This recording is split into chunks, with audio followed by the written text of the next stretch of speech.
Uncle जी गोविंदपुरा चलना है। मैं खाना खा रहा हूँ, आप किसी दूसरे रिक्शे में चले जाओ ना। नहीं नहीं, आपकी रिक्शे में जाना है मुझे। तो क्या फर्क पड़ता है भाई साहब, मैं भी 20 रुपए लूंगा गोविंदपुरा के, दूसरे लोग भी 20 रुपए लेते हैं, आप दूसरे में चले जाओ ना। हाँ हाँ 20 रुपए लगते हैं मुझे पता है, लेकिन मैं आपको 20 के 40 दूंगा। जाऊंगा आपकी रिक्शे में। सर मेरे रिक्शे में ऐसी क्या खास बात है, एक टूटा फूटा रिक्शा है मेरा तो है, कोई BMW कार तो है नहीं जो आप जिद कर रहे हैं कि मेरी गाड़ी में जाएंगे। भाई साहब ये BMW से भी बढ़कर है मेरे लिए, मैं जाऊंगा आपकी रिक्शे में। लेकिन भाई साहब फिर मैं खाना खाकर छोड़ के आऊंगा, तब तक आपको इंतजार करना पड़ेगा, आपको टाइम लग जाएगा। हाँ टाइम लगने दो, कोई दिक्कत नहीं है। आप तो पहले आराम से खाना खाओ, मैं इंतजार कर लूंगा।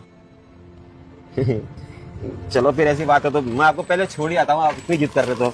अरे नहीं नहीं अंकल, पहले आप खाना खाओ आराम से, मैं इंतजार कर लूंगा, कोई जल्दी नहीं है अपन को। ठीक है मैं खा लेता हूँ।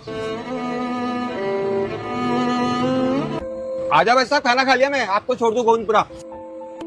अंकल जी आपको एक बात याद है कि आज से 15-16 साल पहले आप घनश्याम जी सेठ के बेटे को स्कूल ले जाया करते थे? हाँ हाँ याद है याद है। और उनके पड़ोस के अंदर एक लड़का और रहता था, बहुत गरीब परिवार से था, वो भी उसी स्कूल में पढ़ता था, और उसको आप स्कूल ले जाया करते थे डेली, और उससे कोई भी पैसे नहीं लेते थे आप। हाँ हाँ हाँ मैं लेके जाता था, वो बहुत गरीब परिवार का बच्चा था वो।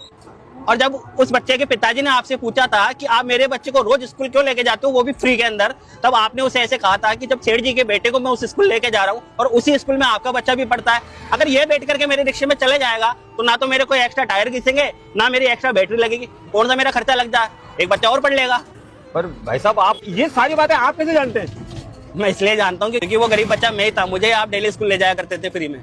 क्या वो बच्चे तुम हो? हाँ अंकल वो मैं ही हूँ। और अंकल आपको याद है एक बार मैंने आपको कहा था कि जिस दिन मैं बड़ा आदमी बन जाऊंगा उस दिन मैं आपको रिक्शा नहीं चलाने दूंगा, मैं आपको कार खरीद के दूंगा।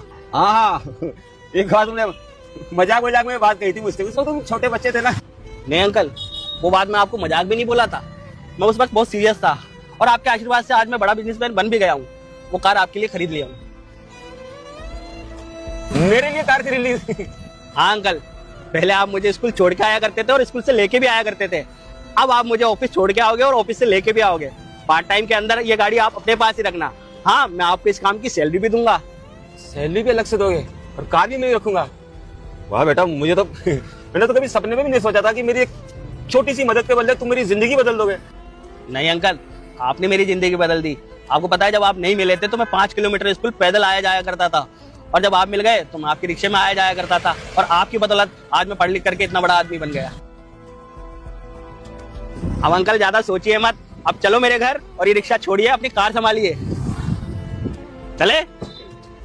कभी नहीं सोचा था कि मेरी छोटी सी नेकी मेरी जिंदगी इस तरह से बदल देगी।